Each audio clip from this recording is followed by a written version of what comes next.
Ошон үчүн хадисте келет. Кыямат күнү келгенде шафаатул кубра үчүн элдин баардыгы пайгамбарлардын астына барат. Баардыгы Адам алейхисаламга барышат. Бизге Аллахтын астына бар шафаат кылыңыз, Алла Таала эсеп китеп кылсын, тезирээк машардан кетейлик, кутулайлык деген суроо болот да. Ошол учурда Адам алейхисалам сиз биздин атабызсыз, бабабызсыз, баарыбыздын атабызсыз деп барганда Адам алейхисалам өзүнүн үзүрүн айтат. Алла жебе деген нерсени жеп койгонмун, мен ал макамга мен татыктуу эмесмин деп үзүрүн айтат.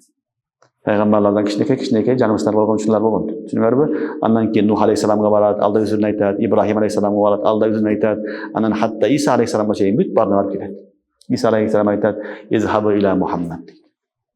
Пайгамбар Мухаммад саллаллаху алейхи вассаламга барыңдар дейт. Мухаммад Мустафа саллаллаху алейхи вассалам анан эмне кылат? Алланын астына барып шафаат кылат. Пайгамбарыбыздын дуасы шафааттын негизинде анан Алла Таала эсеп китеп, машардагы майдандагы өкүмдөрдү ишке ашырат. Анан кийин адамдар не болот? Фарикун фил жанна ва фарикун фис саир болуп бөлүнөт.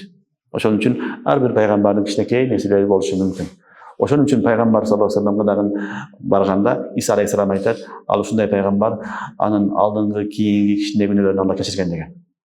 Qur'an-ı Kerim'de Allah ayet: "İnna fatahna leke fathan mubina liyaghfira lekallahu ma taqaddama min zenbik ve ma ta'akhkhar ve yutimma ni'matahu aleyk." Düşünüyorsunuz? Demek bu aldığınız kiyingi kişinekey деген söz, жаңылыш деген söz.